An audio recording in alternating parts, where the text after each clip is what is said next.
So you found that unconditional love that you had within the family was a basis for all of your relations with other people, the whole way you lived your life? Yes, it wasn't really until I started going to school, um, sort of like bigger school now, that when I was in the sort of juniors, it was very much a play and the school I went to was incredibly creative. Um, it was a very arty school, and they just allowed sort of the children. They really sort of got the children to just express their creativity, and all the teachers were really good. They they never seemed to single anyone out. And that's what I really remember from my primary school. I really enjoyed my primary school experience. Um, Although I did fail my 11 plus. And so I ended up having to go to a school. The next school I went to was, I went there and there was only 2 people there I knew, which for me was sort of fine, a little bit scary, but it was fine. And it was there really that I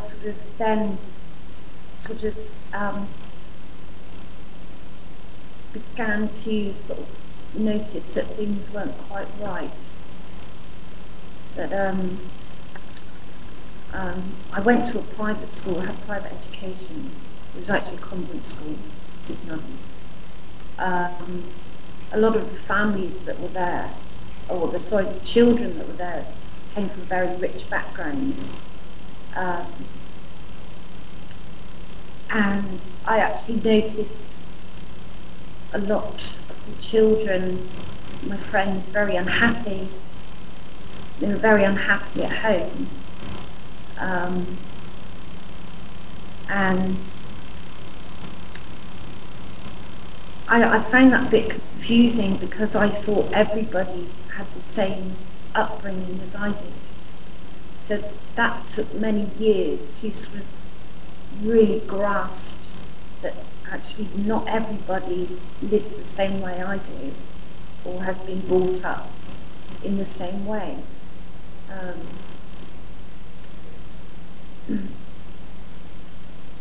So did you find that began to motivate you to encourage others to live with unconditional love, to find unconditional love, but you were finding that you were giving people unconditional love, and that sort of set the tone really for everything that came after that?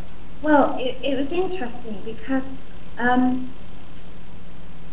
again, I didn't understand sort of conditional love because I'd not really experienced that from my family. When I started to make sort of friends at school, I mean,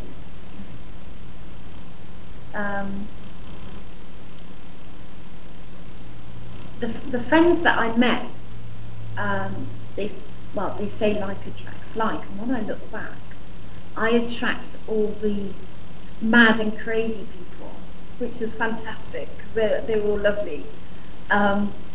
Where we used to have fun and a laugh all the time, because as I said, it wasn't academic, because it wasn't until later on in life I found out I've got learning difficulty. But at this time, I just enjoyed myself. I mean, at the same time, probably appeared to a lot of people that I rebelled. And it wasn't a case of rebelling, it was just I had problems with reading and writing. But because and obviously explaining myself verbally, I used to have real big problems with that.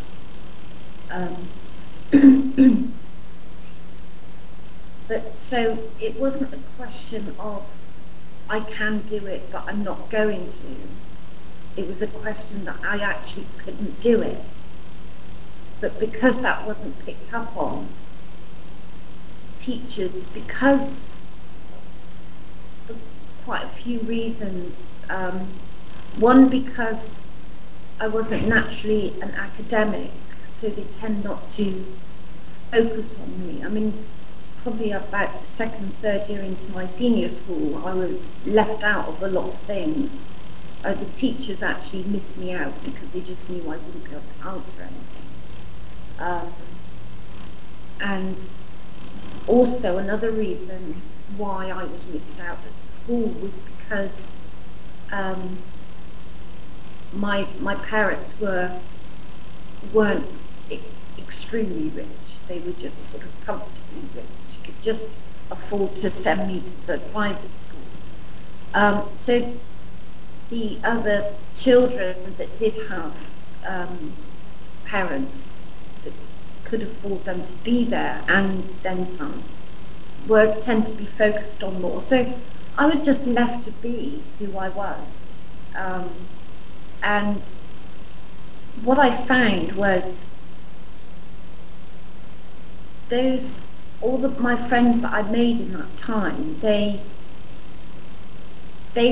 all said to me at one point or another, I love being around you because you bring something out in me that I've never sort of realised I've had. Because I've just always allowed my friends to be themselves. You know, I've had a little bit of sometimes a misunderstanding, but it's always been cleared with my friends. This was back then.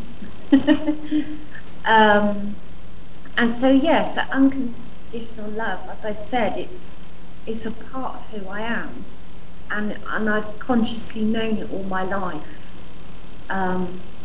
It wasn't until probably a bit later on in life that I sort of recognised it to be that, but I knew it was a different kind of love to the love that I've seen outside of my family circle. It's almost like there's always been two ways of experiencing it. So yeah, so that's the best way I can sort of describe that.